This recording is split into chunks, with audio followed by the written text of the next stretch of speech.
மூன்றாவது பொதிகை புத்தக திருவிழாவை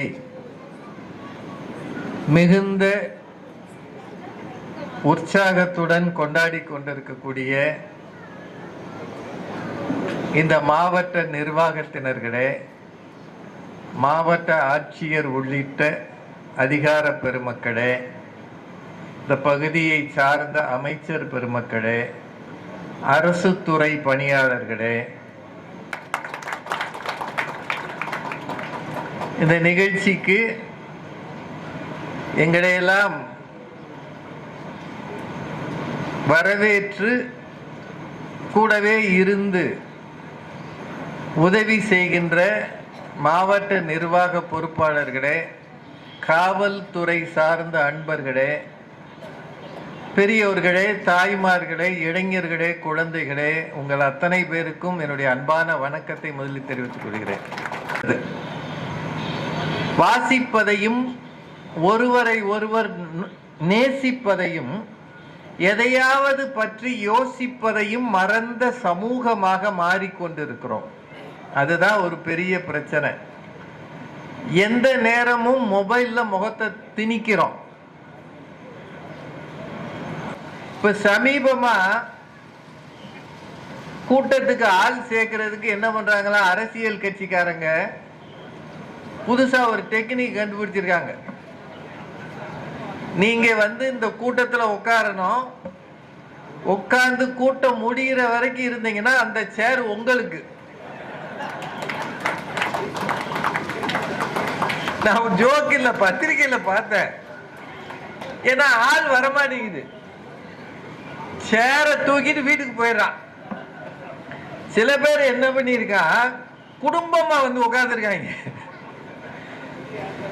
கோயிலுக்கு மொட்டை அடிக்கலாம் போவோம்ல, சாமி கும்பிட போற மாதிரி, நம்ம கைலாசநாதர் கோயிலுக்கு வர்ற மாதிரி மொத்தமா 5 சேரை தூக்கிட்டு போயிருக்காங்க, ஆளுக்கு ஒரு சேர். அந்த ரேஞ்சுக்கு நாடு ஆயிடுச்சு. காரணம் என்னன்னா, எல்லாரும் வேறு சிந்தனைகளில் இருக்கிறார்கள். வாசிக்கிற பழக்கம் குறைந்து வருகிறது. எப்போது நீங்கள் வாசிக்க மறக்கிறீர்களோ அப்போது மொழியோடு உங்களுக்கு இருக்கிற தொடர்பு காணாமல் போகும். ரொம்ப முக்கியமான ஒண்ணு. பொதிகை மலை என்பது தமிழ் புறப்பட்ட இடம்னு சொல்றாங்க. அகத்தியர் கொண்டாந்து கொடுத்திருக்கிறார். அந்த பேரை வச்சிருக்கிற ஒரு இடத்துல எவ்வளவு பழைய ஊர் இந்த தென்காசி. அங்க ஒரு வடக்க ஒரு காசி, இங்க ஒரு தெற்க ஒரு காசி. இல்ல, எவ்வளவு பெருமையான ஊரு.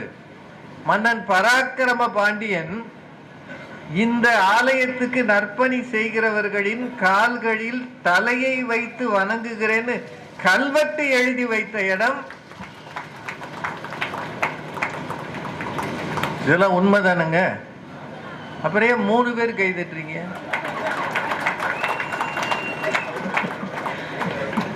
இந்த உலகத்திலேயே கஷ்டமானது என்னன்னா, கைதட்ட சொல்லி கேட்கறது.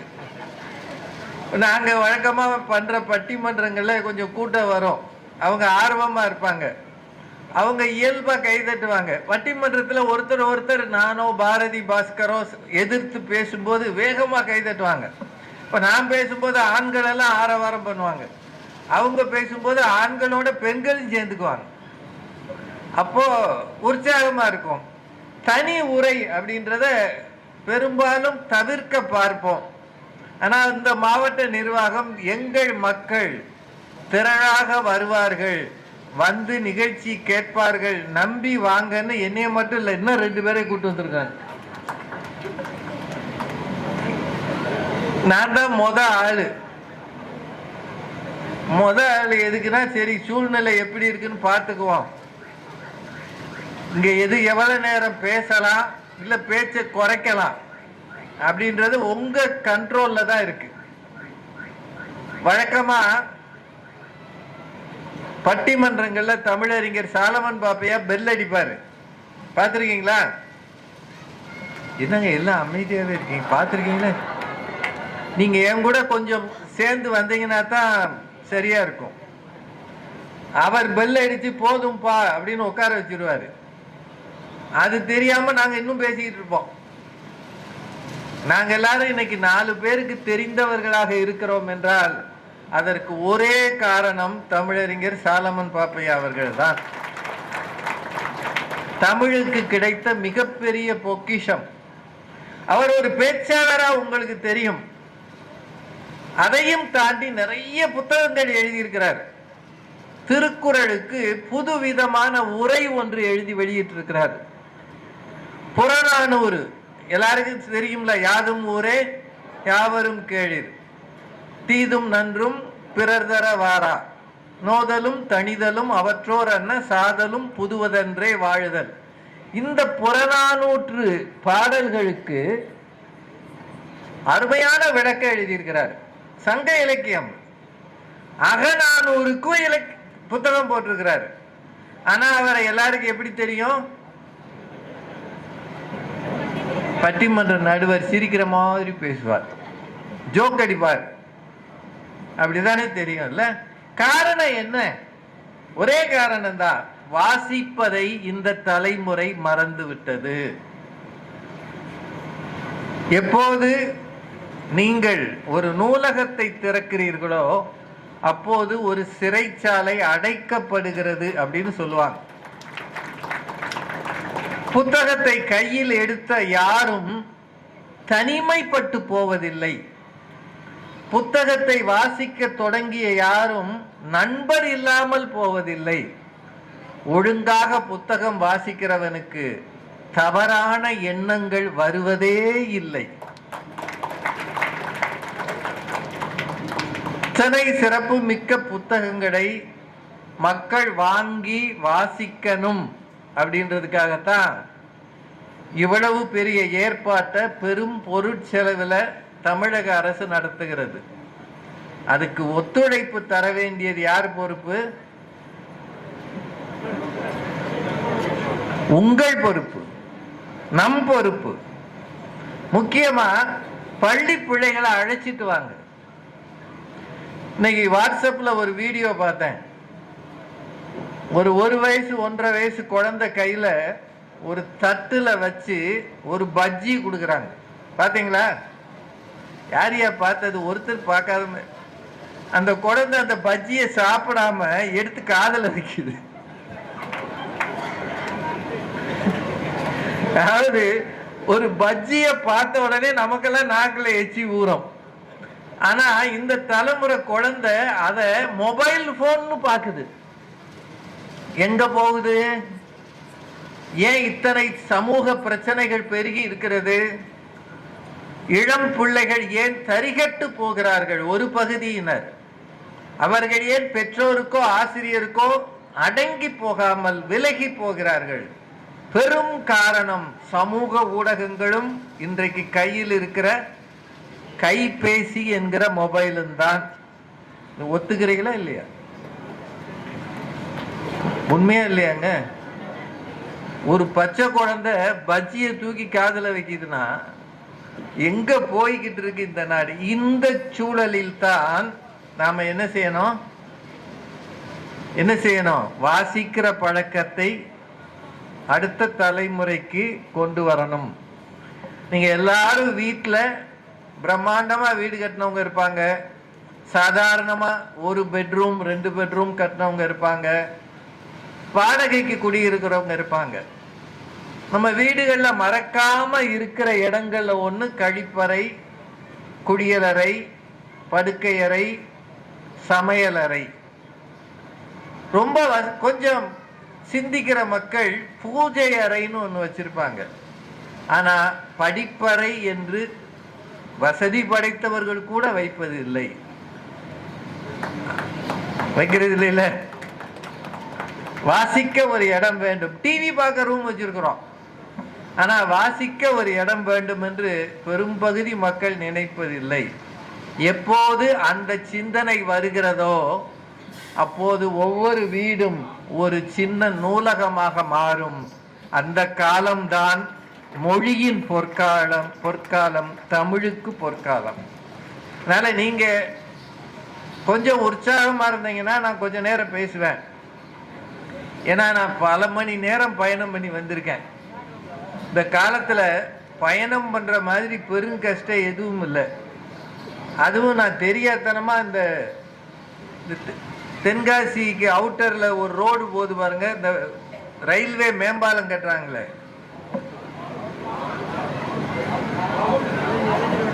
அதில் போயிட்டோம். மனுஷன் போக முடியாது. உங்களுக்கு யாராவது எதிரி இருந்தானா அவன் அந்த ரோட்ல அனுப்பி விடுங்க. அவன் அப்படியே செங்கோட்டை தாண்டி போய் ஒண்ணுமில்லாம போயிடுவான். எவ்வளவு சமூக மக்கள் பொறுமையானவங்க தெரியுமா? நம்ம மக்களுக்கு உள்ள ரொம்ப பொறுமை இருக்கு. ரோடே சரியில்லைனாலும் 3 வருஷமா அந்த பாலம் கட்டலைனாலும் 3 வருஷமா முனைக்கிட்டே போற அளவு பொறுமை மிக்கவர்கள் நம்ம மக்கள் தான். ஏன்னா நான் வெளியூருக்காரன், எனக்கு இந்த ரூட்ல போகணும்னு தெரியாது. இந்த கூகுள்னு ஒன்று வந்திருக்குல்ல, அதை போட்டு விட்டா அது அந்த முட்டு சந்தில் கொண்டு போய் விட்டுருச்சு. நீங்க பாக்குறீங்களா இல்லையா? போன வாரம் கேரளால ஒரு கலைக்குழு ராத்திரி பயணம் பண்ணியிருக்காங்க. அந்த கலைக்குழு மழை நேரத்தில் பயணம் பண்ணியிருக்காங்க. கூகுள் வழியே போயிருக்கா, அது ஒரு பெரிய பள்ளத்தில் வண்டி கவிழ்ந்து 2-3 பேர் இறந்து போனாங்க. அதனால கூகுள் சொல்றது, மேப் சொல்றதெல்லாம் நம்பிடாதீங்க. அதுக்கு முதல் உதாரணம் நான் இன்னைக்கு பட்ட பாடு. நான் பாட்டுக்கு தென்காசிக்குள்ள வந்து 4 ஜனங்களை பார்த்துட்டு போயிருப்பேன். பூரா சிமெண்ட் பிளாக்கை பார்த்து போகவே முடியல. அந்த இடத்த கடக்கிறதுக்கு எனக்கு ஏறக்குறைய 20 நிமிஷம் ஆச்சு. அப்படி சிரமம் மிக்க பயணம் பண்ணி வந்திருக்கிறோம். ஒரு காரணம், உங்களை எல்லாம் பார்க்கணும்ன்ற ஒரு ஆர்வத்துல தான்.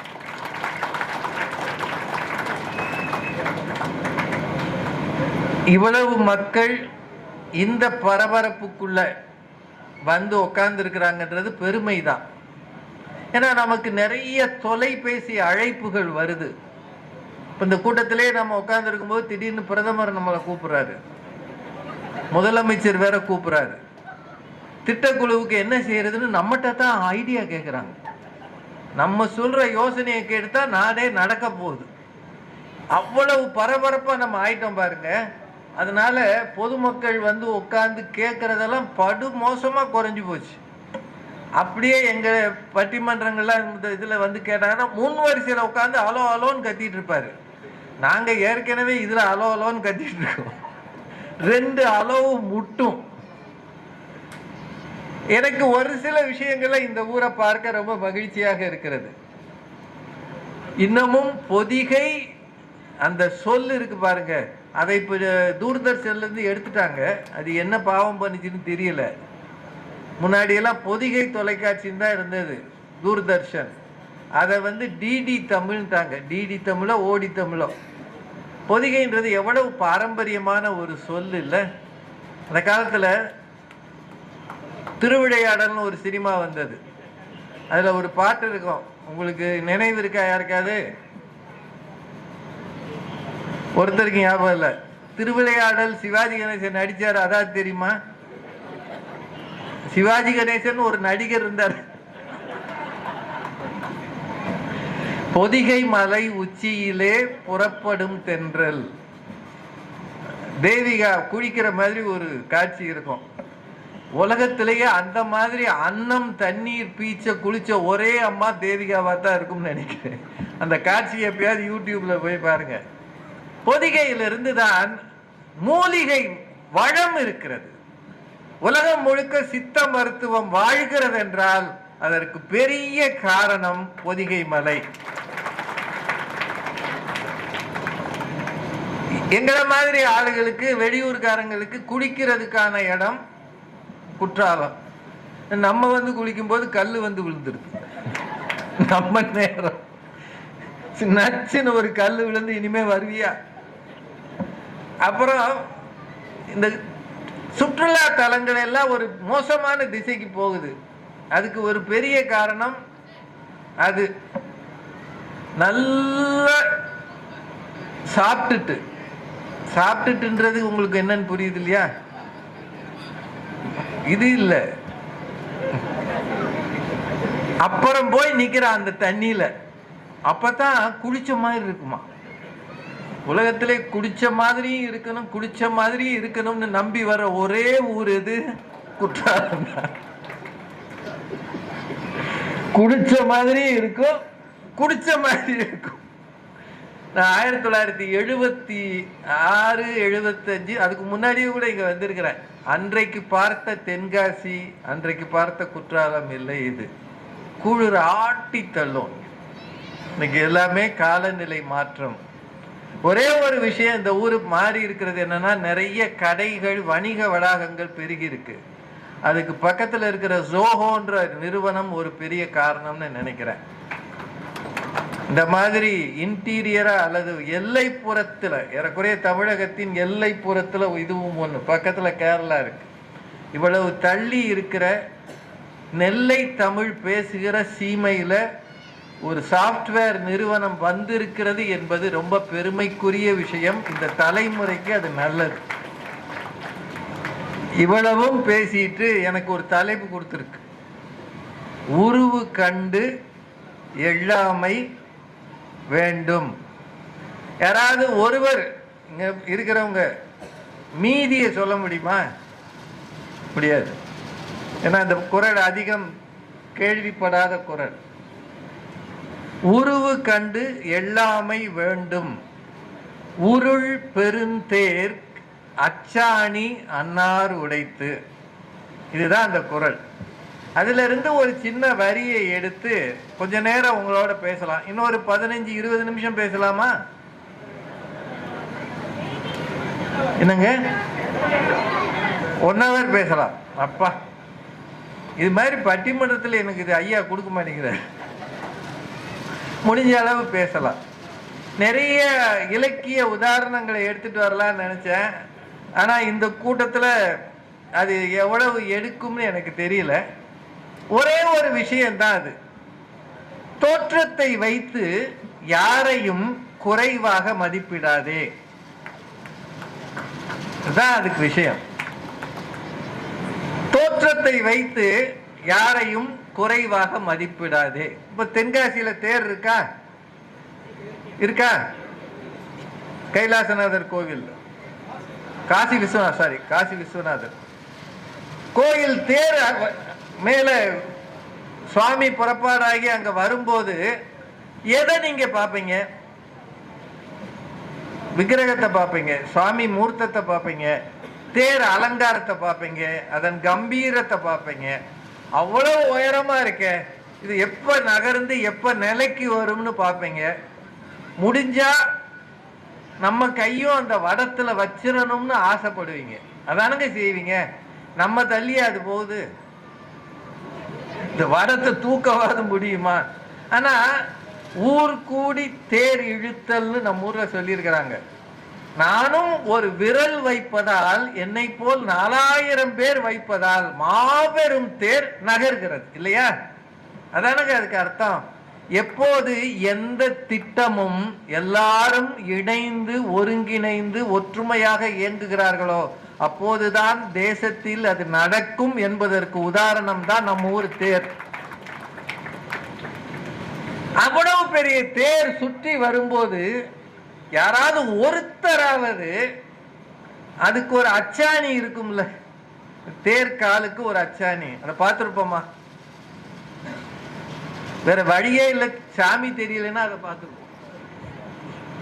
ஆனா வள்ளுவர் யோசிக்கிறாரு, ஒருவர் தோற்றத்தை கண்டு நீ தவறாக எடை போடாதே. ஏனென்றால் அவ்வளவு பெரிய தேருக்கு கூட ஒரு சின்ன அச்சாணி தான் பாதுகாப்பாக நகர வைக்கிறது என்றால் இந்த சமூகத்தில் ஒவ்வொருவரும் முக்கியமானவரே. இதுதான் இந்த தலை. இது உங்களுக்கு பிடிச்சிருக்குங்களா? என்னங்க எல்லாத்துக்கும் அமைதியா இருக்கீங்க? இதை நீங்க மனசுல வச்சுக்கணும். ரொம்ப காலம் முன்னாடி, இப்ப நான் இன்னைக்கு வரும்போது என் கூட 2 பேர் போட்டோ எடுத்தாங்க. 2 பேர் சரியா விழலன்னு திரும்ப எடுத்தாங்க. எவ்வளவு எடுத்தாலும் நான் அவ்வளவுதான் தெரிவேன். வயசுக்கு ஏத்த மூஞ்சி தானே இருக்கும். அதனால அது திரும்ப திரும்ப வந்து எடுத்தாங்க. ஆனா நான் பேச்சுலகத்துக்கு வரும்போது, ரொம்ப காலம் முன்னாடி பேச்சுலகத்துக்கு வரும்போது ரொம்ப ஒல்லியா இருப்பேன். ரொம்பனா ரொம்ப. இப்ப பரவாயில்லைன்னு நினைக்கிறேன். ஆனா இப்பவும் சரியில்லை தான்.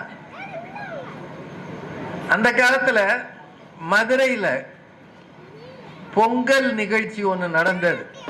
மதுரையில கீழமாசி வீதின்னு இருக்கும், அங்கதான் தேர் நிற்கும், மதுரை கோயில் தேர். அந்த முனையில ஒரு பொங்கல் திருவிழா நடந்தது. பொங்கல் 1992 93 நினைக்கிறேன், அவ்வளவு பழைய. அந்த நிகழ்ச்சியில சுமை தூக்குகிற தொழிலாளர்கள் எல்லாருமா கூடி அந்த பட்டிமன்றம் நடத்தினாங்க. சுமை தூக்குறவங்கன்னா ஆளுங்க எப்படி இருப்பாங்கன்னு தெரியும்ல. இப்போ அந்த கோஷ்டிகளே குறைஞ்சிருச்சு. இப்போ எல்லாத்தையும் இந்த ஜேசிபியா, கிரேன் ஜேசிபி அது தூக்குது. ஐயா அது அங்கே நான் கொஞ்சம் தயவு செய்து அமைதியாக இருங்க, ஏன்னா அவங்க பேசுறது எனக்கு கேட்குது. நானே ரொம்ப சிரமப்பட்டு மக்களை ஒரு கவனத்துக்கு கொண்டு வந்திருக்கேன். உலகத்திலேயே கஷ்டமான வேலை எது அப்படின்னு என்ன கேட்டால் வாத்தியார் வேலைன்னு தான் சொல்லுவேன். இங்கே யாராவது வாத்தியார் இருக்கீங்களா? ஏன்னா இப்போ நான் வந்து மைக் சரியா இருக்கணும், லைட் சரியா இருக்கணும், இந்த லைட்டை தூக்கி இங்கே வை, இது எனக்கு இது பிடிக்கல அப்படியெல்லாம் சொல்லி நீங்கள் எல்லாம் நான் பேசுறத கேளுங்க, முடிஞ்சா கை தட்டுங்க, இவ்வளவு கெஞ்சி இங்க வந்திருக்கிறதுல ஒரு 10 பேராவது ஏதோ ராஜா வர்றாரு அவர் பேச்ச கேட்கணும்னு வந்திருப்பாங்க இல்லையா? இப்ப நான் வந்து எவ்வளவு நேரம் பேசணும்னு கேட்கிறேன். திடீர்னு அவங்க பேசுங்க, நாங்க போற வரைக்கும் பேசுங்க, உனக்கு எவ்வளவு முடியுமோ அவ்வளவு பேசு, அப்படியெல்லாம் ஒரு கையை கீழே காட்டுறாங்கல்ல. இப்போ கேட்கிற அவையில் பேசுகிற வாய்ப்பை நாங்கள் கடவுள் அருளால் பெற்றிருக்கிறோம். ஆனா கொஞ்சமுமே கேட்க விரும்பாத ஒரு கூட்டத்துல தினமும் பேசுறது யாரு? என்னைக்காவது இந்த பயலுக சார் வாங்க சார், எவ்வளவு நேரமும் பேசுங்க சார். சார் ராத்திரி கூட கனவுல நீங்க வந்தீங்க சார், அப்ப கூட விடாம பேசினீங்க சார். சார் உங்களை மாதிரி ஒரு டீச்சர்கிட்ட படிக்கிறதுக்கு நான் போன ஜென்மத்துல புண்ணியம் ஒரு பேர் சொல்லியிருக்கானா? வந்துட்டானா கொல்ல போறான். யாராருக்கோ காய்ச்சல் வருது, இந்த ஆளுக்கு எதுவுமே வரமாட்டேன், அப்படித்தானே சொல்றோம் இல்லையா? இப்போ இந்த சமூகத்துல ஒவ்வொருவரும் மற்றவரை பார்க்கிற பார்வை வித்தியாசமானது. கேட்கிற அவை இருந்தால் அங்குதான் பேசணும். யாராவது விவிலியம் படிச்சிருந்தீங்கன்னா அதுல ஒரு வரி இருக்கும், கேட்க காது உள்ளவன் கேட்க கடவன். இந்த காது இருக்கே அதுக்கு நிறைய வேலை இருக்கு. மருத்துவம் தெரிஞ்ச எல்லாருக்குமே தெரியும். காது மட்டும் சரியில்லைன்னு வைங்க, காதுல இருந்து இந்த காது வரைக்கும் உள்ளுக்குள்ள ஒரு திரவம் ஓடுதான், அதுக்கு ஹியூமர்னு பேரு. ஹியூமர்னா நகைச்சுவைன்னு ஒரு பேர் இருக்கு, அதுக்கும் ஹியூமர்னு சொல்லுவாங்க. அந்த திரவம் சமநிலையில இல்லைன்னா நீங்க நேரம் நடக்க முடியாது, கீழே விழுந்துருவீங்க, தடுமாறும், தலை சுத்தும். இந்த காது நம்முடைய நேர நிற்கவோ நடக்கவோ தேவையான பேலன்ஸ் இருக்கு இல்லையா, அதுக்கு அடிப்படையான உறுப்பு காது. சரியா? அடுத்தது என்ன சொல்றோம்னு கேட்டு உணரச் செய்வது, ஒலியை வாங்கி அறிவாக மாற்றி மூளைக்கு அனுப்பி அதை உணரச் செய்வது காது. டேய் ஐயா, இப்பதான்டா இந்த பக்கம் சொன்னேன், வாங்கடா, இல்லாட்டி மேல வாங்கடா, வந்து பேசுங்கடா, வாங்கடா. அவங்க தனி பட்டிமன்றம் நடத்திட்டு எங்களுக்கு எத்தனை வகை இடைஞ்சல் பாருங்க. அது காரணம் என்னன்னா, இப்பதான் அதைத்தான் நான் சொல்லிட்டு இருக்கேன். காதுக்கு அடுத்து என்ன வேலை? ஒலியை கேட்பது. இன்னும் முக்கியமான வேலை இருக்கு, கம்மல் போடுறது. தோலுக்கு போடுறது, வளையம் போடுறது, ஜிமிக்கி, கம்மல் அத்தனையும் தொங்க விடுறது எவ்வளவு முக்கியமான வேலை. இப்ப என்னைய மாதிரி ஆள் சரியா கண்ணு தெரியலைன்னா கண்ணாடி போடுறது, ரெஸ்ட் பண்ற இடம் எது? இந்த இது இல்லைன்னு வைங்க, கண்ணாடி மட்டும் தனியா டொப்பு நிற்கும், குனிஞ்சா கீழே விழுந்துடும். அப்போ அடுத்தது இது எல்லாத்த விட முக்கியமானது என்னன்னா, நல்லவர்கள் எதையாவது சொல்லும் போது கேட்டு அந்த அறிவுரையை புரிந்து கொள்வதுதான் காதின் மிக முக்கியமான வேலை. அதனாலதான் கேட்க காதுள்ளவர்கள் கேட்க கடவர். மற்றதெல்லாம் நீங்க வச்சுக்கங்க. இந்த சூழல்ல உருவு கண்டு எல்லாமை வேண்டும் அப்படின்றத நான் உங்களுக்கு சொன்னேன். பத்தி நிறைய பாடல்கள் இருக்கு. நாம எல்லாரையும் ஒரே மாதிரி பார்க்கிறோமா? பாரதியார் ஒரு பாட்டு சொல்வார், இந்த பாட்டு எல்லாருக்குமே தெரிந்திருக்கும். மனிதர் உணவை மனிதர் பறிக்கும் வழக்கம் இனி உண்டோ? அடுத்த வரி நீங்க கேள்விப்பட்டிருக்கீங்களான்னு தெரியல. மனிதர் நோக மனிதர் பார்க்கும் வாழ்க்கை இனி உண்டோ? ஒரு ஆளை பார்த்து நீ எல்லாம் ஒரு ஆளு அப்படின்னு பாக்குறோம்ல. நம்ம வீட்டு வாசல்ல வந்து நிக்கிற எல்லாரையும் ஒரே மாதிரி வரவேற்கிறீங்களா? பாருங்க, யோசிச்சு பாருங்க. நம்ம வீட்டு வாசலுக்கு வருகிற அத்தனை பேரையும் ஒரே மாதிரியா பாக்குறோம்? பணக்காரர் வந்தாருன்னா 2 கதவையும் திறந்து விட்டு, அண்ணே வாங்க அண்ணே, அண்ணே நீங்க சொல்லியிருந்தா நான் வந்திருப்பேன், நீங்க எதுக்குண்ணே?